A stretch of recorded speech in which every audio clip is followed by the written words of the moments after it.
देखिए, जो भी वीर कुंवर सिंह यूनिवर्सिटी का जो भी रिजल्ट आया है, उसमें अगर आपका विथ हेल्ड, प्रमोटेड या फिर पास इन अपीयरिंग लिखा है, तो इसका मतलब आपका क्या हुआ, ये समझे इस वीडियो में।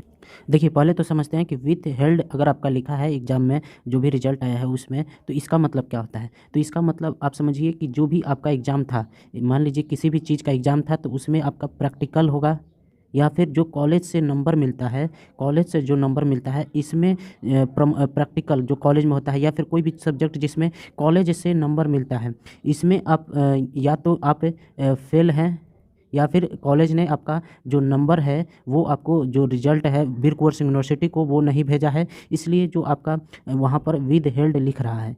तो समझिए क्या है कि जो भी आपका प्रैक्टिकल है या फिर कॉलेज से जो नंबर मिलता है वो आपका नहीं भेजा गया है यूनिवर्सिटी को, वीर कुंवर सिंह यूनिवर्सिटी को कॉलेज के द्वारा, तो आपके रिजल्ट में विद हेल्ड लिख देगा। यानी कि आप कॉलेज में जो भी एग्ज़ाम दिए हैं उसमें आप फेल हैं, कॉलेज से जो नंबर मिलता है उसमें आप फेल हैं। तो इससे रिलेटेड आप जो है अपने कॉलेज में संपर्क कर सकते हैं, या फिर आपको दोबारा वही एग्ज़ाम देना पड़ जाएगा। अगर आपने नहीं दिया, प्रैक्टिकल एग्ज़ाम नहीं दिया, तो आपको विदहेल्ड लिख देगा, आपको प्रैक्टिकल एग्ज़ाम दोबारा से देना पड़ेगा। फिर देखिए, अगर आपके जो रिजल्ट है इसमें आपको प्रमोटेड लिख दिया, तो इसका मतलब है आप किसी सब्जेक्ट में फेल थे। मान लीजिए कि आप पार्ट 1 में है, अगर आप किसी सब्जेक्ट में फ़ेल हैं, एक सब्जेक्ट या 2 सब्जेक्ट में किसी सब्जेक्ट में आप फ़ेल हैं, तो आपको प्रमोटेड कर दिया गया है। यानी कि आप पार्ट 2 में चले गए हैं, लेकिन पार्ट 1 का आपको एग्ज़ाम देना ही होगा। आपको प्रमोट कर दिया गया है पार्ट 2 में, लेकिन आपको पार्ट 1 में जिस सब्जेक्ट में आप फ़ेल हैं उसका एग्ज़ाम देना ही होगा। यह इसी प्रमोटेड का मतलब यही होता है।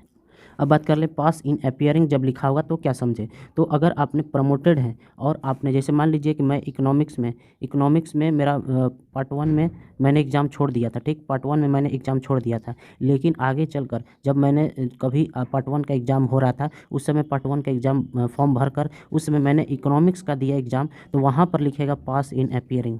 मतलब आप इकोनॉमिक्स में अपीयर थे, इसलिए आप इस सब्जेक्ट में आप पास हैं, मतलब पास इन इकोनॉमिक्स। तो आप केवल और केवल इकोनॉमिक्स में पिछले साल जो था इसमें फेल थे एग्ज़ाम, क्यों, चूँकि आपने छोड़ दिया था या जो भी कारण था, तो अगले साल एग्ज़ाम देकर आप पास हो गए। तो आपका यहाँ पर जो इकोनॉमिक्स का और पिछले साल का बाकी का रिजल्ट है, जो भी सब्जेक्ट था, इन दोनों को मिलाएंगे तो आपका रिजल्ट मिल जाएगा, मतलब रिजल्ट पास हो जाएगा। तो यही मतलब होता है विद हेल्ड, प्रमोटेड और पास इन